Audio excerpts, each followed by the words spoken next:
Hey guys, नमस्कार। आज के इस वीडियो में हम पढ़ेंगे विलियम वर्ड्सवर्थ की बहुत ही फेमस कविता जिनका नाम है डैफोडिल्स, जिसे I wandered lonely as a cloud भी कहा जाता है। इस कविता में कवि बताते हैं कि कैसे प्रकृति की सुंदरता और उसकी याद इंसान को हमेशा खुशी देती है। तो आइए दोस्तों, इस पोएम को पढ़ते हैं और इन्हें समझने की कोशिश करते हैं। I wandered lonely as a cloud. कवि कहते हैं कि वह बादल की तरह अकेला भटक रहा था। यहाँ बादल कवि के अकेलापन और अलगाव को दर्शाता है।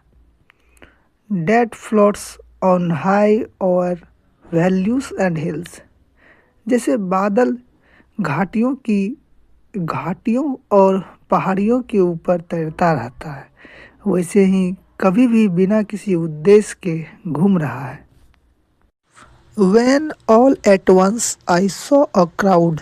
अचानक कवि की नज़र बहुत सारे फूलों पर पड़ती है जो उसे एक भीड़ जैसे लगते हैं। A host of golden daffodils। अब सुनहरे रंग के डैफोडिल्स फूल को एक बड़ा समूह में देखते हैं। गोल्डन शब्द उनकी सुंदरता और चमक को दर्शाता है। दोस्तों, यहाँ जो गोल्डन डैफोडिल्स है वो गोल्डन शब्द उनकी सुंदरता और चमक को दिखाती है। Beside the lake beneath the trees. अर्थात ये फूल झील के किनारे और पेड़ों के नीचे खिले हुए थे, जिससे दृश्य और अधिक सुंदर लग रही थी। Fluttering and dancing in the breeze. अर्थात हवा चलने से फूल ऐसे हिल रहे थे मानो नाच रहे हो। यहाँ फूलों का मानवीकरण किया गया है, किस तरह फूल भी मानव की तरह नाच रहे हैं हवा के चलने से। Continuous as the stars that shine. अर्थात फूल इतने अधिक थे कि वे आकाश में चमकते तारों की तरह लगातार फैले हुए दिखाई दे रहे थे।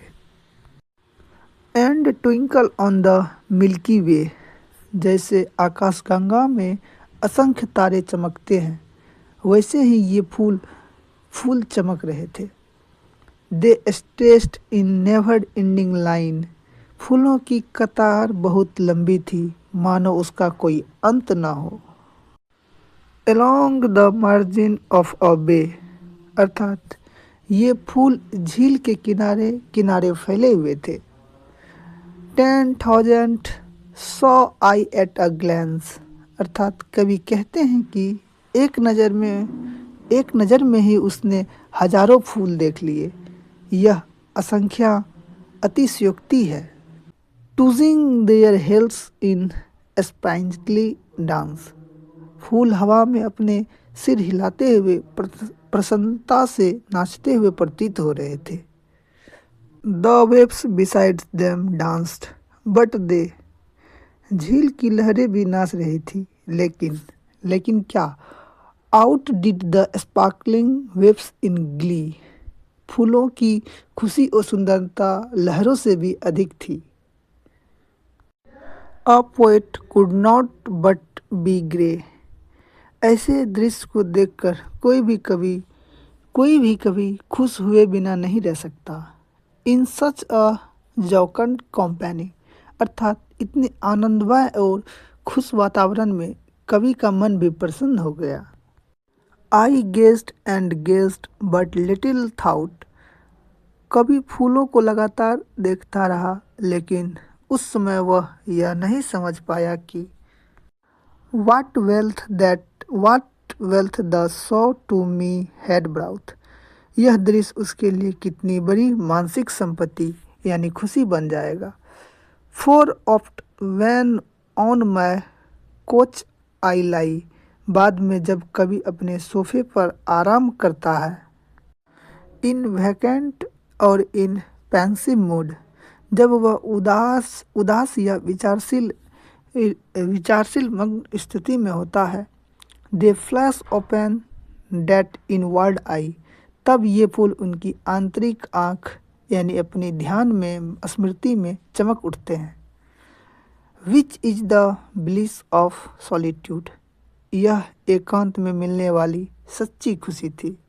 And then my heart with pleasure fills, अर्थात उनकी याद से